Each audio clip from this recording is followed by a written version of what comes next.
এই হ'ব মাহী, অভাৰ এক্টিং কৰি ভয় খুৱাই থাকিব নালাগে। একো বেয়া নহয়, এয়া এটা সৰু অবাঞ্ছিত দুৰ্ঘটনাহে। বা তই মলম এটা লৈ আনচোন যা।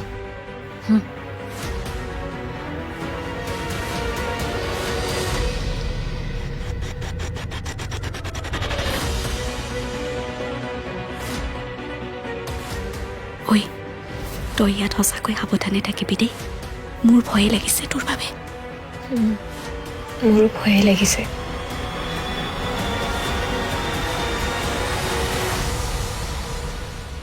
ভয় কৰিব লগা একো নাই, মই আছো।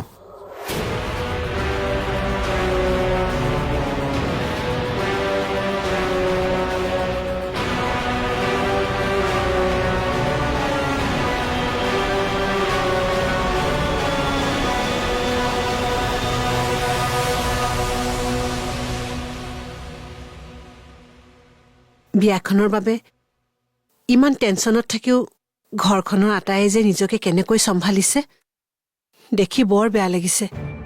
আৰু ৰত্ন বেচেৰাটো, তাৰ মুখখন যে সেমেকিয়ে থাকিল, নিজৰ বিয়াৰ আনন্দ অনুভৱেই কৰিব নোৱাৰিলে। হয় দিয়া, কেনেকৈ যে অভাৱনীয় ঘটনাবোৰ ঘটে নহয়, আচৰিতে লাগে।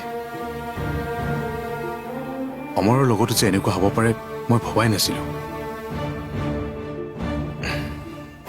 বাবা, অমৰে পিছে টকা লোৱা কথাটো সঁচা নে মিছা? কথাটো সঁচা মা। কি? কিন্তু এই কাম অমৰে নিজ ইচ্ছাৰে কৰিছে নে ঋষিৰ হেঁচাত কৰিছে, সেই তথ্য উলিয়াব লাগিব মা। কাৰণ কেতিয়াবা ভয় ভাবুকি দিও কিছুমান মানুহে নিজৰ কাম আদায় কৰে। কাইলৈ দুয়োকে জেৰা কৰা হ'ব, তেতিয়া সকলো তথ্য পোৱা যাব মা। যিয়ে নহওক, অমৰে কিন্তু এই ভুল কৰিব নালাগিছিল। এতিয়া চাচোন, কেৱল অমৰৰে নহয়, পুৱতিৰ জীৱনটোও বেয়া হ'ব। আৰু বেচাৰা বিয়ৈলৈ মোৰ যে দুখেই লাগে জানো। কিমান দুখ সহ্য কৰিবলগীয়া হৈছে এই বয়সত মানুহজনে। হয় দিয়া মা। বাবা, বেলেগৰ কথা নকওঁ, তই আৰু পৰিয়ে কিন্তু বিয়ৈক কেতিয়াও দুখ নিদিবি। তহঁত দুটা ভালকৈ থাকিবি, অন্তত বিয়ৈ তেতিয়া মনত অলপ হ'লেও শান্তি পাব। থাকিম মা, পৰি আৰু মই ভালকৈ থাকিম। তই পৰিক গৈ লৈ আনিবি দেই, আৰু আগৰ কথা কিন্তু একো নুলিয়াবি। অতীতে যেন বৰ্তমানক বেয়া কৰিব নোৱাৰে, মন কৰিবি। হ'ব মা, মন দিম মই, আৰু পৰীকো লৈ আনিম। পৰীক আৰু মোৰ পৰা আঁতৰত কেতিয়াও যাবলৈ নিদিওঁ। তোমাৰ বোৱাৰী আমাৰ লগতে থাকিব সদায়, চিন্তা নকৰিবা। তহঁত দুটা সুখী হলেই ময়ো সুখী। মোক আৰু বেলেগ একো নালাগে বাবা।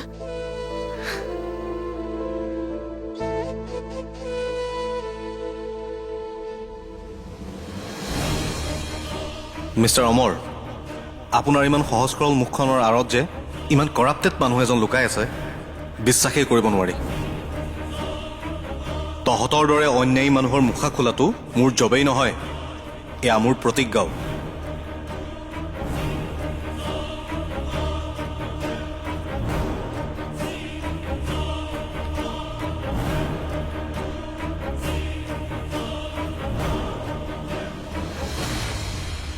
অমৰ, আহা, ভাত বাঢ়িছো, খোৱাহি। মোৰ খাবৰ মন নাই, তুমি খোৱাকৈ যোৱা।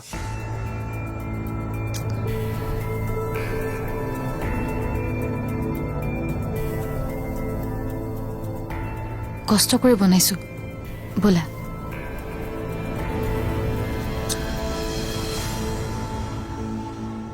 মই বহুত কষ্ট কৰি চাকৰিটো যোগাৰ কৰিছিলোঁ, লোভৰ মায়াজালত পৰি এতিয়া হেৰাই যাব। কেনেকৈ মই ইমান ডাঙৰ ভুল এটা কৰিলোঁ। এতিয়া যদি চাকৰিটো নাথাকে চলিম কেনেকৈ? সঁচাকে লোভেই পাপ, পাপেই মৃত্যু। তোমাৰ কথা মই শুনিবই নালাগিছিল। তোমাৰ সোণ হীৰা গাড়ী ঘৰ এইবোৰ পোৱা লালসাই আমাৰ জীৱনটো অন্ধকাৰ কৰি পেলালে। এতিয়া মই ভগৱান, এতিয়া কৰিম কি?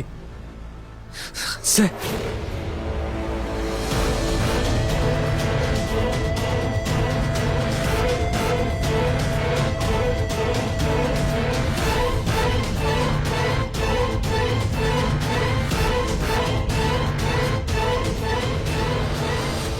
সঁচাকৈ অমৰৰ চাকৰিটো গুচি যাব নেকি?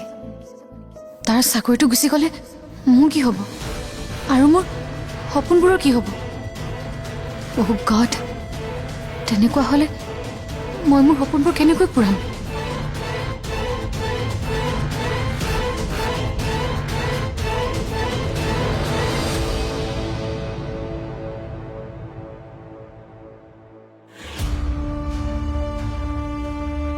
চোৱা, যি হৈছে পাহৰি যোৱা, ভাবি নাথাকিবা। তোমাৰ লগত একো বেয়া নহয়। কেতিয়াবা নভবাকে কিছুমান ঘটনা ঘটেই।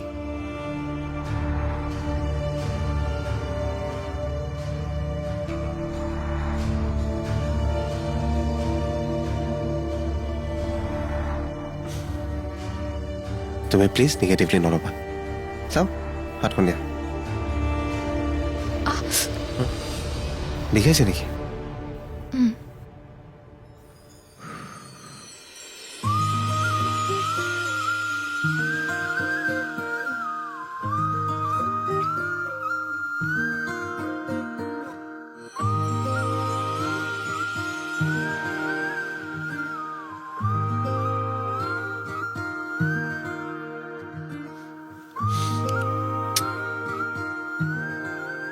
মোৰ মৰমত সকলো আঘাত ভাল হৈ যাব। তুমি সহজভাৱে ল'লেও মই কিন্তু এই কথাটো সহজভাৱে ল'ব পৰা নাই। কাৰণ এয়া অনিচ্ছাকৃতভাৱে হ'বই নোৱাৰে। চাউলৰ মাজত কাঁইট কেনেকৈ আহিব পাৰে? অঁ, শিলৰ টুকুৰা বা কাঁচৰ টুকুৰা থাকিব পাৰে, কিন্তু কাঁইট? প্লিজ।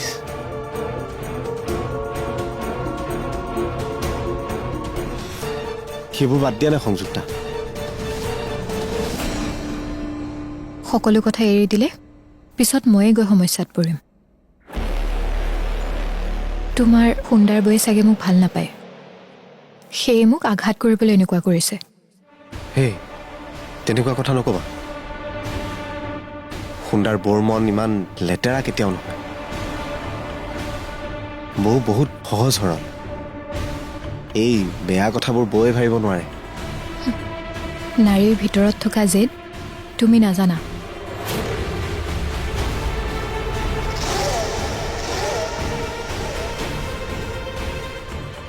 দেখিবলৈ সহজ সৰল হ'ব পাৰে, কিন্তু ভিতৰি কপট হয়। সংযুক্তা,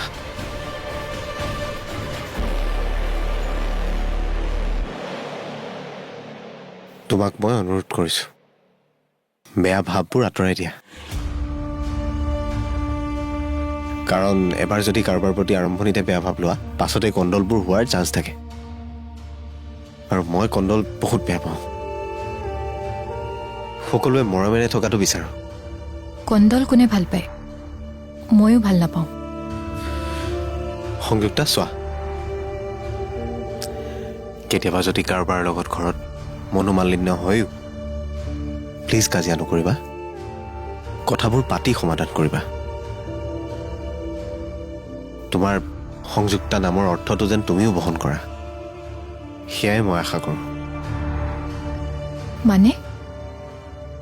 মানে সংযুক্তাৰ অৰ্থ হৈছে যুক্ত কৰা বা লগ লগোৱা, নহয় জানো? গতিকে তুমিও ঘৰখনত সকলোৰে লগতে লগ হৈ থাকিবা, বুজিছা নহয়? মই চেষ্টা কৰিম লগ হৈ থাকিবলৈ, কিন্তু মোক যদি কোনোবাই জোকাই লয়, মই কিন্তু মনে মনে থাকিব নোৱাৰিম। বেয়া নাপাবা। কি? অঁ,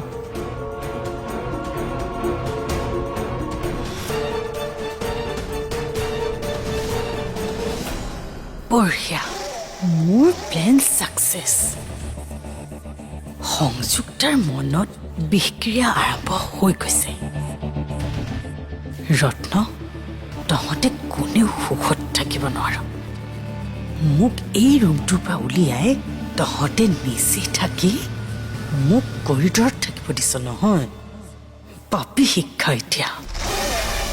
আৰু তহঁতে নীলাঞ্জনা বাইদেউকো কষ্ট দিছ। চাই থাক, তই শুন আৰু এই বুঢ়াটো, তহঁতক কাকোৱে মই শান্তিত থাকিব নিদিওঁ। বৰ মিলাপ্ৰীতি দেখাও নহয়। চাওঁ এইবাৰ কিমান মিলাপ্ৰীতিত থাকিব পাৰ।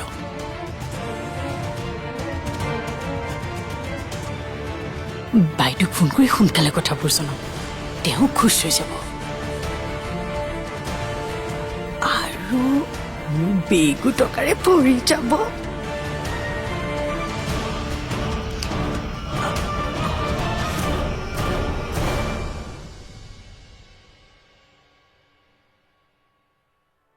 বাবা, হুম? সুৰভিক ফোন কৰিছনে? নাই কৰা মা। আচলতে অমৰৰ কথাটোৰ বাবে সুৰভিৰ কথাটো মূৰৰ পৰা ওলাই গৈছে। মা, তাই মন্দিৰলৈ গৈছিল নে নাই? নাই যোৱা। সুৰভি কেতিয়া পৰিহঁতৰ ঘৰৰ পৰা গুচি গ'ল মই গমেই নাপালো। মোক মাত নিদিয়াকৈয়ে গুচি গ'ল।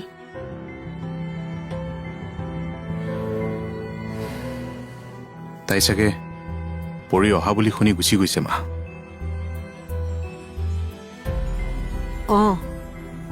ময়ো তাকেই ভাবিছো। সুৰভিলৈ মোৰ বেয়াই লাগিছে। পৰি অহাৰ লগে লগে তাই দেখা সপোনবোৰ চূৰ্ণ বিচূৰ্ণ হৈ গ'ল। তাই চাগে মনত বৰ কষ্ট পাইছে।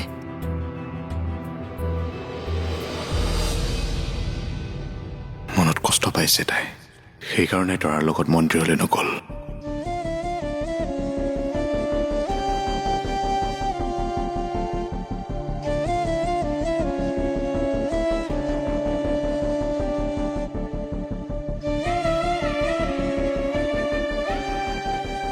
কষ্টটো পাবই মা। মৰহি যোৱা গছজোপা ঠন ধৰি উঠোতেই পুনৰ যেন ধুমুহা আহি ভাঙি থৈ গ'ল। মা, সেইবাবেই মই সুৰভিক বিয়াৰ প্ৰস্তাৱ দিবলৈ বিচৰা নাছিলো।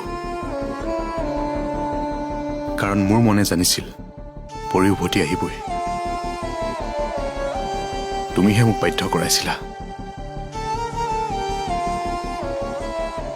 ভুলটো মোৰেই হ'ল, মই মানিছো। আচলতে আজীৱন তই অকলশৰীয়া হৈ যাবি বুলি ভাবিহে মই তোৰ সংসাৰখন পুনৰ পাতিবলৈ ইচ্ছা কৰিছিলো। সুৰভিৰ আৱেগৰ লগত আমি খেলাৰ দৰে হ'ব এতিয়া। কিন্তু এতিয়া আমাৰোতো উপায় নাই। তাকেই মা। মা, মই সুৰভিক ক্ষমা খুজিব লাগিব। কাৰণ তাই বহুত সপোন দেখিবলৈ আৰম্ভ কৰিছিল এই কম সময়তে। হ'ব দে, সুৰভিক মই বুজাম। তই চিন্তা নকৰিবি। মোৰ বিশ্বাস তাই বুজি পাব। তই মাত্ৰ পৰীৰ কথা ভাব, সুৰভিৰ কথা চিন্তা নকৰিবি। পৰি বা কি ভাবিছে মোৰ বিষয়ে মা? তাইতো গম পাইছে সুৰভি আৰু মোৰ বিয়া ঠিক হোৱাৰ কথা। মা, সুৰভিৰ সৈতে সম্পৰ্ক কৰাৰ বাবে পৰিয়ে যদি মোক সন্দেহ কৰে বা বেয়া পায় কি হ'ব? পৰিৰ মনতো চাগে প্ৰশ্ন জাগিছে তাইৰ প্ৰতি থকা মৰমক লৈ। কি ক'ম মা? মোৰ বাবেই সকলো সমস্যা হৈছে, গতিকে সমাধান ময়ে কৰিম। পৰীক মই সকলো ক'ম, কেনেকৈ তোক মই বাধ্য কৰাইছো বিয়াত মান্তি হ'বলৈ। হঠাতে পৰী ঘৰ এৰি যোৱাৰ বাবে তাই যে পুনৰ ঘৰলৈ উভতি আহিব পাৰে, সেই বিশ্বাসো যে তাইৰ ওপৰত মোৰ নোহোৱা হৈছিল, সেইটোও জনাম পৰীক। মা, মোক বেয়া পালেও পাব, কিন্তু তোক বেয়া পাবলৈ নিদিওঁ।